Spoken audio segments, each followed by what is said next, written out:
Hi everyone, I am Dr. Hariharan, Professor of Biotechnology. Once again I welcome you all to my new lecture. That is today's lecture we are going to discuss about the phage vector.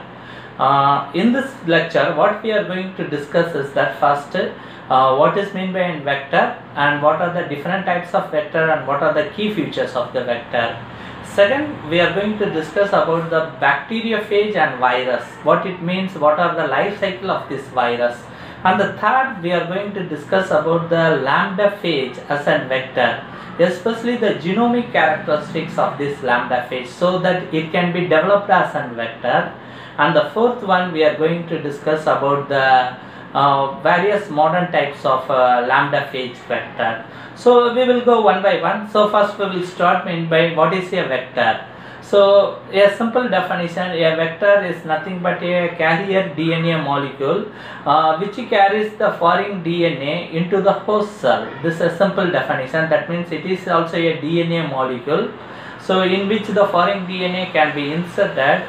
After it forms an rDNA, it can be easily inserted into the host cell. This is all the purpose of a vector can do. So we can classify the vectors, we can classify different types of vectors based on its source into basically four types. One, it's a plasmid, it's generally an extra chromosomal DNA of a bacteria. So two, that we are going to study elaborately, that is a bacteriophage and other viral vectors. More precisely, we are going to discuss about only the phage vectors. And third is the cosmid, which is a combination of the plasmid and the phage vector. And finally, different types of artificial chromosomes. So any vector should have a following key characteristics so that it can be effectively used as a carrier molecule.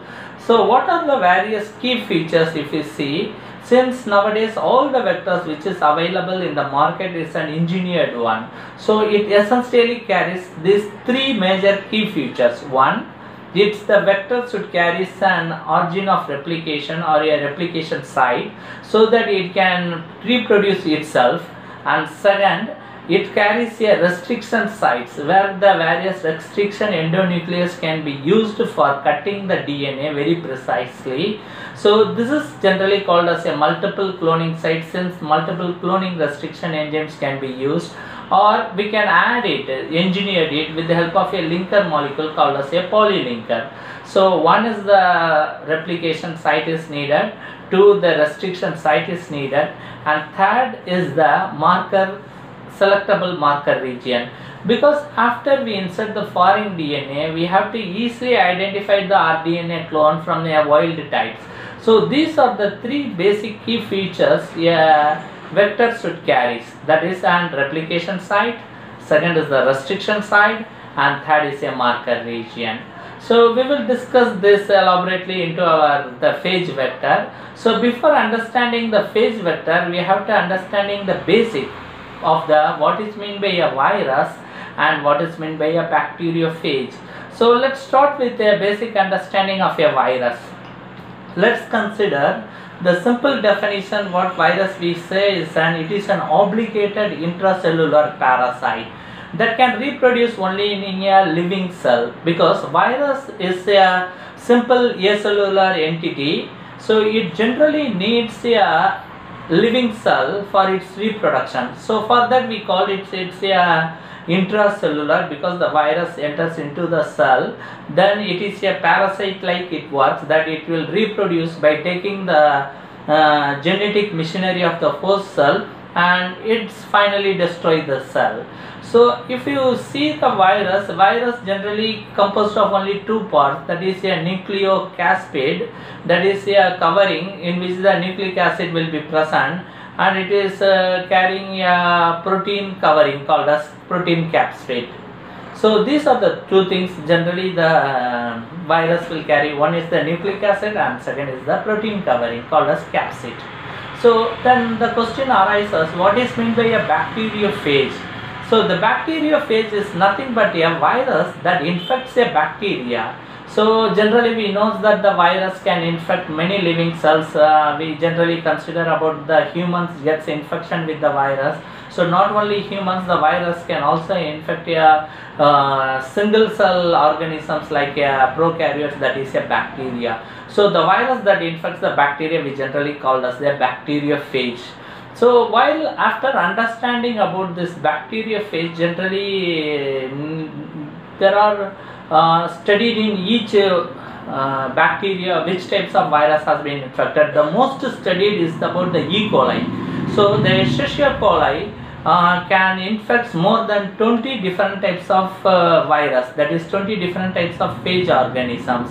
So as you can see from the figure, it is a electron micrograph taken with the T-even phage, bacteriophage infecting the E. coli. So on the E. coli surface, you can see with the colored one, that is the blue colored one, indicates the phage, that is the T-even phages.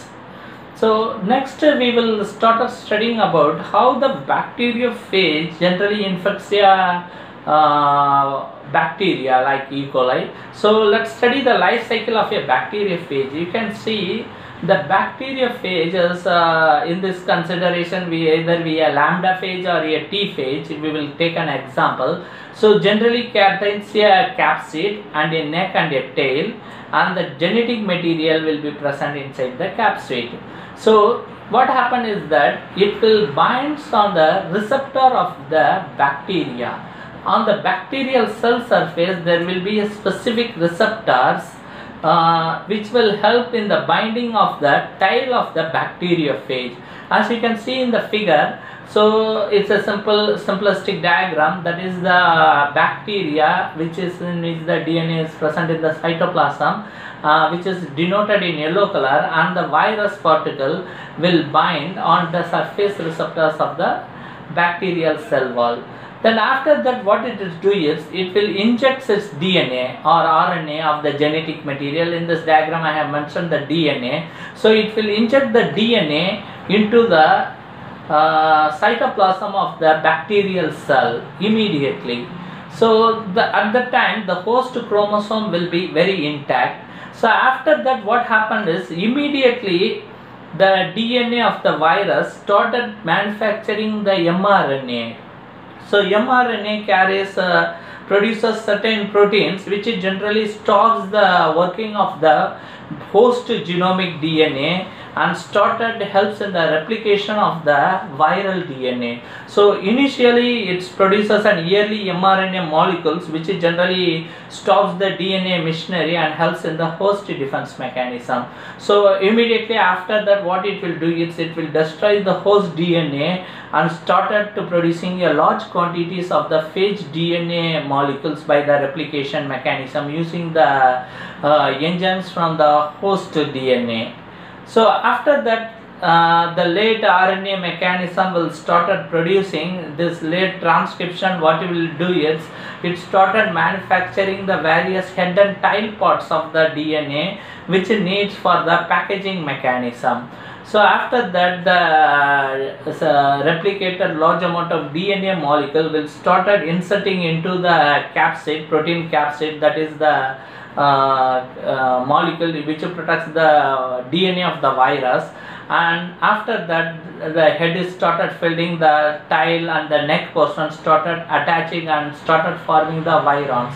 So after the virons has been formed, so it causes the cell lysis. Then finally the entire viral particle will go away and started a new infection cycle. So this is how generally a life cycle of a bacteriophage will occur. So I will summarize this one very simply is that the virus will get attached with the receptors of the bacteria and the DNA gets injected. Once the DNA gets injected, the preliminary transcription of mRNA will happen, which stops the host genetic makeup and produces the necessary enzymes for the viral replication. So meanwhile, the viral DNA replication occurs and the host DNA started degrading.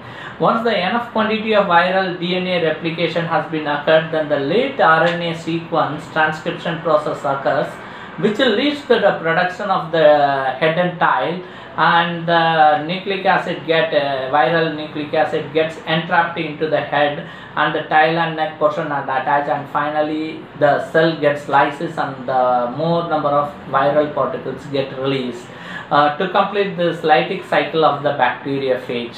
So generally certain studies after that, the bacteriophage undergoes two type of life cycle has been understand. So that was the key role of developing the bacteriophage as a vector. So in the picture, as you can see, there are two things. One is the lytic cycle and second is the lysogenic cycle. Both the cycles starts with the same one, that is the bacteriophage infects the bacteriophage infects the bacteria by the binding of the receptors of the cell wall along with the tail portion of the bacteria. So once it is attached, it internalizes the nucleic acid, viral nucleic acid, that is the DNA, into the bacteria.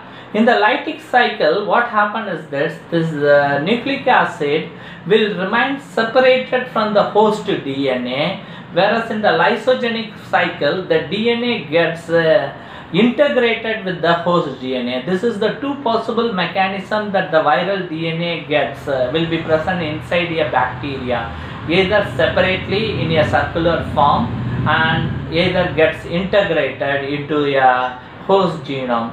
So for both the things, it needs a one particular site called the COS site. It is otherwise called as cohesive site, so which maintains this into a phage DNA part manner, otherwise helps in the integration both the way. So in the lytic cycle, as I have discussed earlier, how the life cycle of the bacteriophage will be there, it undergoes the various mechanism of the synthesis and everything. Then finally what it happens is it packs and causes the cell lysis. Whereas in the lysogenic cycle, what happens is this integrated DNA will get separated, it will get propagated to next generation of the bacteria, as you can see from the figure. So some adverse condition occurs in the lysogenic cycle. What happens is that this integrated viral DNA get detached from the genomic DNA of the host cell, and it once again forms a phage DNA. So this phage DNA then eventually enters into the lytic cycle. As you can see from the figure, it all generates the head and the tail portions, then it will get head portions gets assembled and everything, the virions get assembled, and finally undergoes the cell lysis and the release of the phage particles.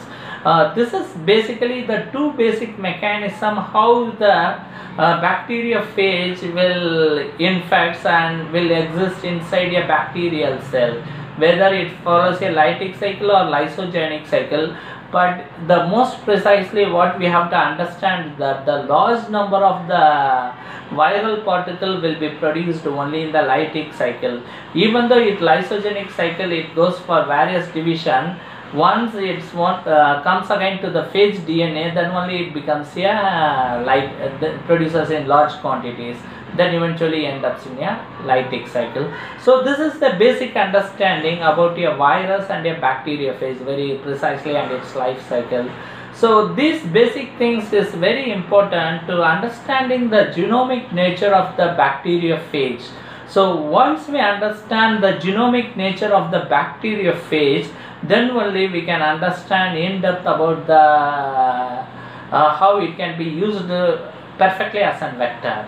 So in this case, I will take an example of to describe about the bacteriophage vector. So I have taken an example of a lambda phage vector, which has been very extensively used one, and moreover we have a very good knowledge about the genomic nature of this lambda phage and construction of the lambda phage as a vector. So we will go inside that what is the lambda phage vector all about. So first we understand what is meant by a lambda phage. So bacteriophage lambda, that is a lambda phage, is a very genetically complex molecule, and it is one of the very extensively studied virus which is infecting the E. coli. So in early 1950s, Andrew Luoff and his colleagues in the Pasteur Institute described a phenomenon of this lambda phage of lysogenic cycle in E. coli. So this was the beginning for understanding of a lambda phage. So what the understand by this lysogenic cycle is that while I was discussing about the life cycle of the bacteriophage, the bacteriophage can exist into two forms, two life cycle. That is, one is the lytic and the lysogenic cycle. So the study about the lambda phage can switch between this lytic and the lysogenic cycle, and how it happens we will see now. Generally, once the lambda phage infects a bacteria, especially E. coli, it gets integrated into the genomic DNA, forming a prophage. This is considered as a dormant form, because in the dormant form what happens is that the viral genetic material will undergo propagation without causing the destruction of the bacterial cell. So it forms a prophage. This is called as a lysogenic system, lysogenic cycle. So what the Luof and its colleagues have done is, they have find out this lysogenic form, that is the prophage form of the lambda phage, and they have treated that particular bacteria with an UV light. So this moderate dose of ultraviolet light, what happens is that they stop the growth of the bacteria. That means the bacteria was no longer propagating, that is no longer dividing itself. Rather dividing, what happened is that it undergoes the cell lysis and the formation of plaque was seen. And the reason behind the formation of plaque is that the lambda phage, which was existing in your prophage form, that is an integrated form into the E. coli host chromosome, that is the genomic chromosome, has genomic DNA, has gone back to a phage particle and started switching from a lysogenic pathway into a lytic pathway. This leads to the stop of the E. coli growth and the formation of the plaque. So once they studied the particles which was present into the plaque, they find a large number of virion particle of the lambda phage. So thereby they understand that the lambda phage can shift between two life cycles, that is the lysogenic to a lytic cycle. So the switching can be happen. So further research was going on about the understanding about the lambda phage. They studied the structure of the lambda phage. So lambda phage generally exists in a double-stranded DNA viral particle, nucleic acid, generally infects the K12 strain of the E. coli. So it has been found that it contains an icosahedral head of about 55 nanometer in diameter and a non-contractable tile and a tile fibers at its end, as you can see from the figure. So it carries only two things. It carries an icosahedral head in which the genetic material, double-stranded DNA is packed, and a non-contractable tile. So this tile generally binds with the receptor of the K12 E. coli. So this was the basic structure and the basic nature of all about how the lambda phage has been identified and what is the structure of the DNA. So to study about the vector, we have already told that we have to understand about the genomic characteristics of this lambda phage. So let us understand one by one about the genomic characteristics of this lambda phage. So the genome of lambda phage, as you can see from the figure, it carries various sites. You can see from that. I will divide this into different colors. You can see that there are certain one is in generally in the orange color, which is the major proteins we call as a regulatory proteins, which is just regulates this the entire transcription and the lytic and lysogenic pathway of this lambda phage. That you can see the especially the orange one is the N protein and the lambda repressor protein, that is C1, and the CRO protein and the C3 protein. These are the very critical proteins, generally regulates the functioning of this lambda phage. Then there are certain other things which has been shown in the yellow color. As you can see, the yellow color is generally codes for the head and tail proteins and the lytic proteins, generally need for the lysis of the DNA, and certain things is in tan color. So the tan color indicates the lytic cycle, that's especially the regulatory of the late gene and the lysis protein. You can see it, especially the recombination protein and integration, which is in the tan color. So this is the basic genome of a lambda phage. So if you little bit see and in depth how the lambda phage is all about, its genomic structure. So the lambda phage is having around 48,502 nucleotides and more than 40 genes, which controls all the working of the lambda phage, like its regulatory proteins or its head proteins or tail proteins or DNA replication proteins. So most of the genes are generally clustered according to its functions, whether it's an head synthesis or tail synthesis or forming a lytic or lysogenic pathway or DNA replication pathway, and finally the cell lysis of the bacterial cell. So let's go one by one about this genetic makeup. So first we will start with the regulatory protein. So the regulatory protein will very important for the cascade of events what is going to happen with the lambda phage. So whether the lambda phage will enters into a lysogenic cycle or whether it enters into a lytic cycle. There are different types of the regulatory proteins. Certain work as a repressor, that means the stops a particular pathway or acts as an activator or stimulate a particular pathway or acts as both.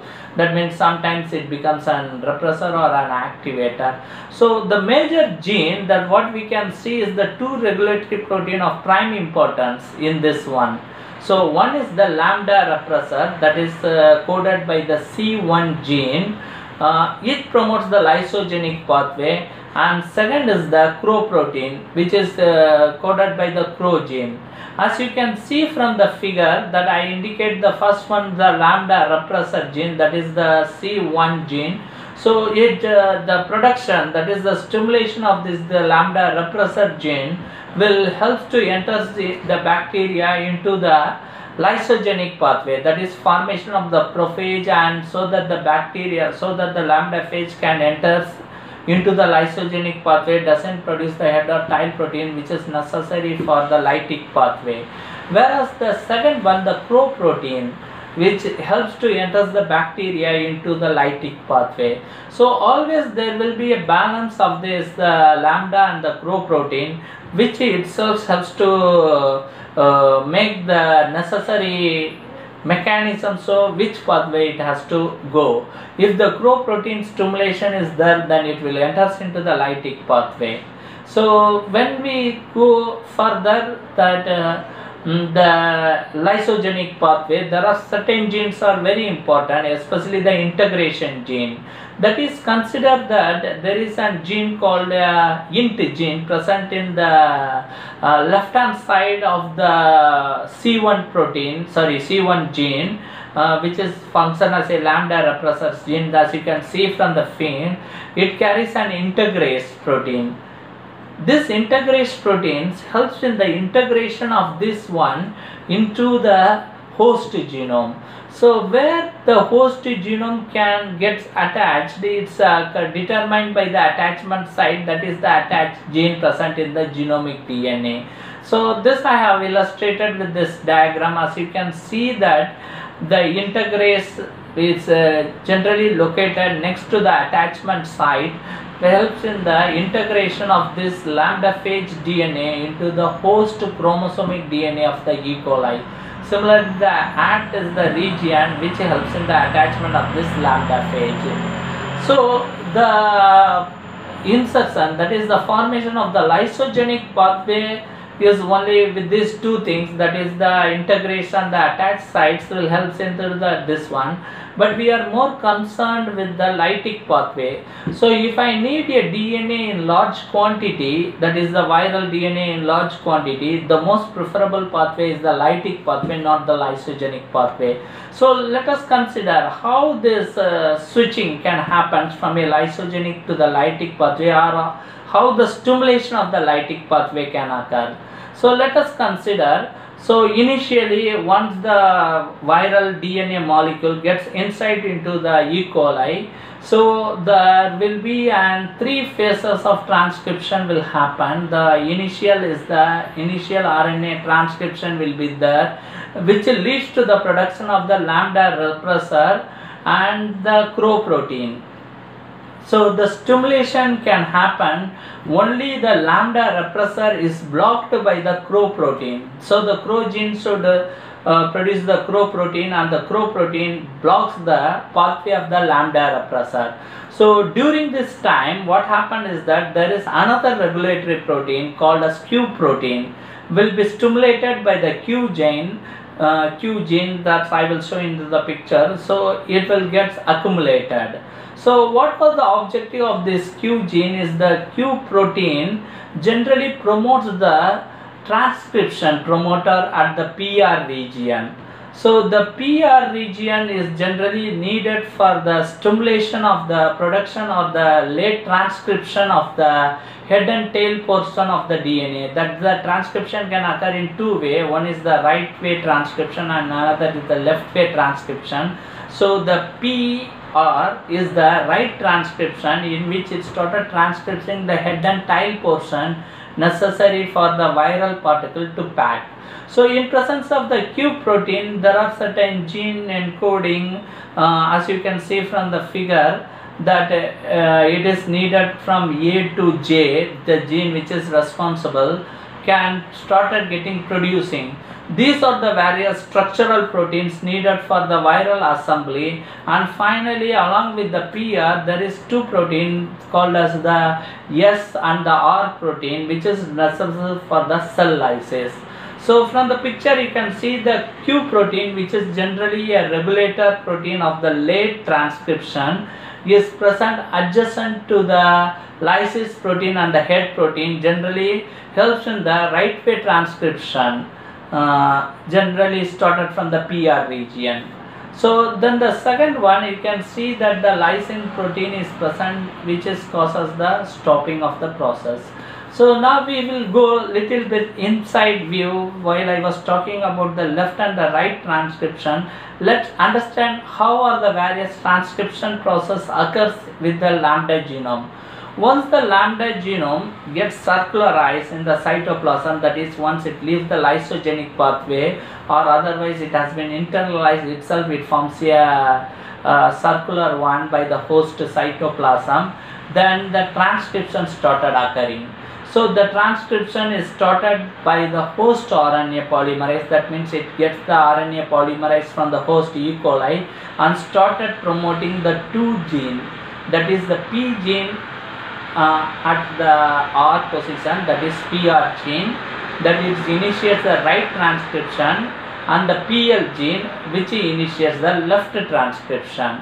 So both the transcription generally terminated at the N and CRO gene, that is the CRO gene. So if you see from the figure, that is the PR gene will be present next to the CRO gene, so which initiates the right transcription, and similarly the PL gene which is present near to the N protein which initiates the left transcription. So the right transcription leads to the production of the head and tail portion, and finally the production of the lysis, and the left transcription generally facilitates the lysogenic pathway. So if you see the sequence of this transcription, the right transcription generally starts with the C2 gene transcription, followed by the DNA replication genes such as O, P and Q. Then finally the late promoter transcription for the head and tail portion, and finally helps in the lysis of the cell. Whereas the PL1 start producing the C3 gene and the excision gene and the integrase gene, which helps in the integration of the lambda phage into the host genome. So these are the two pathways generally the transcription can occur, and the sequence of transcription can occur. So as you can see from the figure, that is the two transcription as I have showed, that is the leftward transcription and the rightward transcription. Generally we have two types of rightward, that is R1 and R2, and similarly the L1 and L2. So both the things will help into either entering into a lysogenic pathway or a lytic pathway. So apart from this, the one of the most crucial part which is present in this one is the cause site, as you can see. So the cause site is called as the cohesive site. It is a short sequence carrying 12 nucleotides which are complementary in nature. So this cos site is responsible for the circulation of the lambda phage DNA into the cytoplasm of the host cell. So this circularization is very important for its transcription and for that the production and the later on the packing of the particle. As you can see that the lambda phage naturally having this cohesive termini from the figure, that the straight chain, that is the GGGC, GGGC, GACCT, in vice versa from 5' to 3' direction will be having this flanking region, that is the cohesive one, can easily re-anneal in presence of a DNA ligase enzyme until it forms a circular site. So this is the basic genomic nature of the lambda phage DNA. So the discussion so far, what I have put, why we have to understand the genomic nature of this lambda phage DNA is that, so what happened is that, so once we are not understanding this genomic nature, we don't know which area we have to restrict or which area DNA we can remove it unnecessarily needed for the used as an vector. So we will study next part, we can understand what are the modification of this lambda phage genome can be done to be used as a vector. So lambda phage as a wild we cannot be able to use as a vector, so it should be genetically engineered so that it can be effectively used as a vector. So how the lambda phage was done modification to be used as an vectors. So first we have to understand what are the genes that can be deleted. So if you see the genes which we doesn't require can be deleted, in that part we can insert the foreign DNA. So the genes generally present in the central region, as you can see the gene which is causes for the recombination, concerned with the recombination, that is integration into the host genome, and formation of the prophase, that is lysogenization, is doesn't required for us, because if it doesn't require to get integrated into the host genome, we need the particle to be a separate entity into the host cell, and it should be produced in maximum quantity, and it should be needed for us. So the genes that is generally present in the central region, especially the recombination gene and the lysogenization gene, is not need for us. So this is not essential for the phage growth or the reproduction of the phage particles. So it can be easily deleted or replaced with our foreign DNA. So you can see from the figure that I have put out over the recombination gene, that is the beta and exo gene, and the integration and the exinase gene can be easily removed. These are the central part of the DNA which can be easily removed and can be replaced with the foreign DNA. So based on this, we can develop the lambda phage into two types of vectors. So let's consider about the two basic types of the lambda phage vector. That is, one is called the insertional vector. That in this what we can do is that we can insert the foreign DNA in between this central region of the lambda phage DNA, that is the insertion vector. And second is the replacement vector, where we can remove a part of this central region, that is called as a stuffered part, can be removed and it can be replaced with foreign DNA. So what is the advantage between these two types? So the insertional DNA vector, what happens, we have a very limited foreign DNA can be inserted so that it can be accommodated into the head protein coat of the viral particle. And the replacement vector, we can get enough space for the insertion of large quantity of the DNA particle. These are the two ways where the region of the DNA can be inserted. So if you see that once we want to do an insertion, we need the restriction sites, is the second part. Since the viral itself can replicate, it doesn't have any problem. That is the first point of the key feature of a vector. And the second point is that we have to insert the DNA, we need the restriction sites. So nowadays what happened is that after the possibility of the lambda phage to be used as a vector, certain polylinkers, that is certain restriction sites can be added, so where we can insert the foreign DNA can be done by many researchers. And finally we got various restriction sites like ECOR1, BAMH1, HIND3, and nowadays the lambda phage, which is modernized one, carries more restriction sites. So the polylinkers restriction site has been there, so it has been easily identified. So the third one, what we need a genetic marker. That means we need the rDNA clone to be identified. So what was the genetic marker? Basically is that once the lambda phage vector infects the whole cell, generally it causes lysis and forms the plaques. So the formation of the plaque is very important, acts as a genetic marker. So generally the wild strain is identified as SPI minus phenotype, that is deficient of this SPI gene, which is responsible for the formation of the plaques because it undergoes the lysogenic pathway. So wild type generally cannot grow in E. coli strain because it is lysogenic in nature because of the phage P2, that is SPI positive, which is sensitive to P2 inhibition. So for the identification, what we do is we have to make this negative. So how we can make this negative is that there are two genes which is responsible to be maintaining the SP1 positive, that is the red and GAM gene, which is present in the central region of the lambda phage, is responsible for this one and causes the inhibition of its growth in the P2 lysozyme. So as you can see from the figure, the red and GAP gene is present in the central region around 60 to 68% of the in between the cohesive band.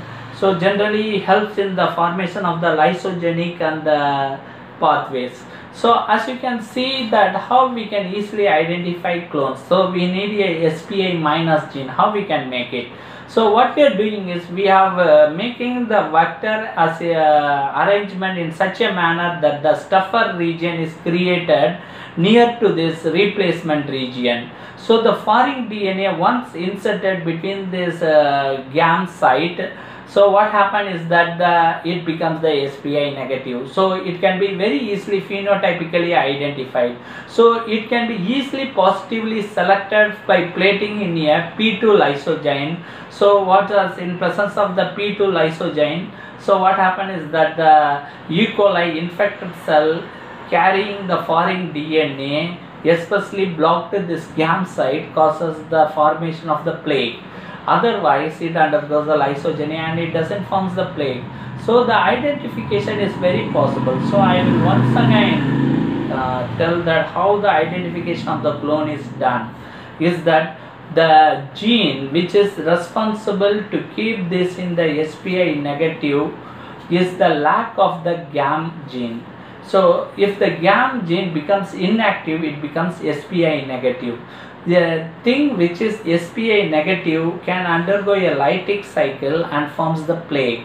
So whereas generally the wild strain it is SPI positive because the presence of the inhibition, this SPI positive causes the inhibition of the P2 lysozyme, so the plaque doesn't form.